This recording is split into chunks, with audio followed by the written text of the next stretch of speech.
Cyber ठगों के साथ ठगी करने वाला मामला आया सामने। पुलिस ने 3 ठगों को किया गिरफ्तार। एक के पांव में लगी गोली।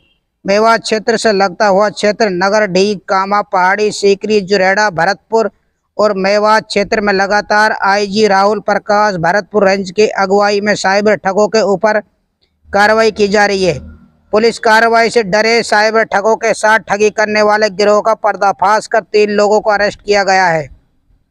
एंटीवायरस मुहिम के तहत पुलिस लगातार कार्रवाई में जुटी है और 600 से ज्यादा साइबर ठगों को पकड़कर जेल की सलाखों तक पहुंचाया गया है। आईजी राहुल प्रकाश का एंटीवायरस ऑपरेशन अभियान लगातार चल रहा है। इलाके में चर्चा का विषय भी बना हुआ है। इलाके में साइबर ठगों पर लगातार दबिश दी जा रही है, लेकिन हैरानी की बात यह है कि एंटीवायरस मुहिम से डरे हुए साइबर ठगों के साथ ठगी करने का प्रकरण सामने आया है, जिसमें 3 लोगों को गिरफ्तार किया गया है। उन्हें आईजी राहुल प्रकाश के पास लाया गया है। आइए देखिए आगे की रिपोर्ट। सामने आया और चूंकि लगातार एंटीवायरस के तहत पुलिस की कार्रवाई डीप क्षेत्र में चल रही थी, तो जो पुलिस की कार्रवाई के कारण अपराधी डर रहे थे, ठग डर रहे थे, उन ठगों के साथ ठगी करने का एक प्रकरण हमारे सामने आया, जिसमें कि एक व्यक्ति जिसका नाम फरीद उर्फ राहुल उर्फ मानू उर्फ मानसिंह है और अलवर का रहने वाला है। ये अपना जो सोशल मीडिया प्रोफाइल इसने बना रखा है, व्हाट्सएप का जो इसने स्टेटस बना रखा है, उसमें पुलिस आर्मी की वर्दी, आर्मी या बीएसएफ की वर्दी पहन करके अपने फ़ोटो लगा रखे हैं। खुद को बीएसएफ में पहले होना बताता है और अभी अपने आप को स्पेशल टीम का इंचार्ज बता करके ठगों से संपर्क करके और उनके मकान नहीं टूटेंगे या उनका नाम निकाल दिया जाएगा, इस तरह का झांसा दे करके उनसे पैसे लेने का प्रयास कर रहा था। तो इस बात की सूचना मिलने के बाद हम लोगों ने अपनी टीम से भी इसकी पूरी जो एक्सटॉर्शन कॉल्स आप कह सकते हैं उसकी रिकॉर्डिंग करी और उसके आधार पे और जो हमारे पास कंप्लेंट थी उसके आधार पे इसके खिलाफ मुकदमा दर्ज किया है। इसके साथ इसके 2 साथी और भी हैं, उनको भी गिरफ्तार किया है, तौफीक और अली शेख। ये तीनों के तीनों अलवर के रहने वाले हैं और ये पिछले कुछ हफ्तों से जो है ये हमारे क्षेत्र में सक्रिय थे और ठगों के साथ भी ठगी करने का प्रयास कर रहे थे। इसके साथ ही मैं आप लोगों के माध्यम से सभी को बताना चाहूँगा कि कभी भी इस तरह के झांसे में नहीं है।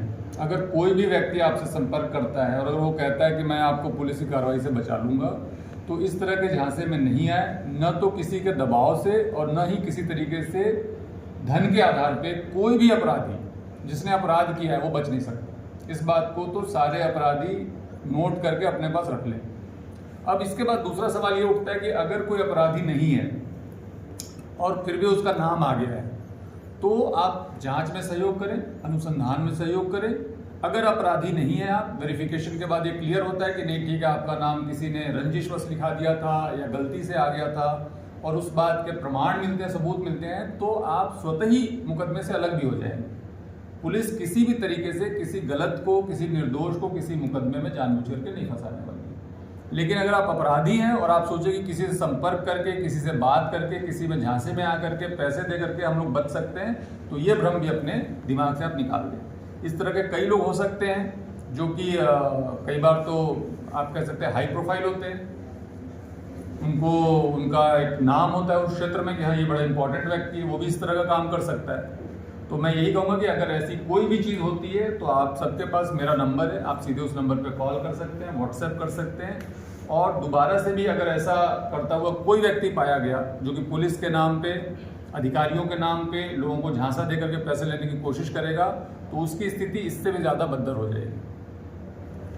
सर एक सवाल, आईजी स्पेशल टीम लगातार काम कर रही है, 650 के आसपास गिरफ्तारियां की है, तो इनको भी प्रोत्साहन का मिलता है कि इनके भी साइटेशन के लिए नाम भेजे जाएंगे। जो भी आपकी टीम के लोग हैं या जो फील्ड में रहकर इनपुट कर रहे हैं या आपके ऑफिस में रहकर जो साइबर के लोग हैं, ये तमाम लोग जो लगातार इस अपराध को समूलित जड़ से नष्ट करने में जिनकी भूमिका है, तो उनको भी प्रोत्साहित करने की कोई कार्ययोजना है, साइटेशन वाइटेशन का कुछ है? जो भी ऑपरेशन एंटीवायरस की कार्रवाई हुई है उसमें कोई शक की बात नहीं है कि बिना पुलिस अधीक्षक श्री राजेश मीना जी और जो हमारे वहाँ पे एडिशनल एसपी, सीओज और एसएचओज की टीम है, वहाँ की डीएसटी है और रेंज की जो स्पेशल डीएसटी है, इसके बिना संभव नहीं था। जिन लोगों ने भी बहुत अच्छा काम इस अभियान में किया है, ऑलरेडी उनके साइटेशन के ऊपर काम चल रहा है। हम लोग डीजी सर को निवेदन करेंगे, साइटेशन भेजेंगे कि इनका जो है विशेष पदोन्नति दिया जाए, जिससे कि प्रोत्साहन हो।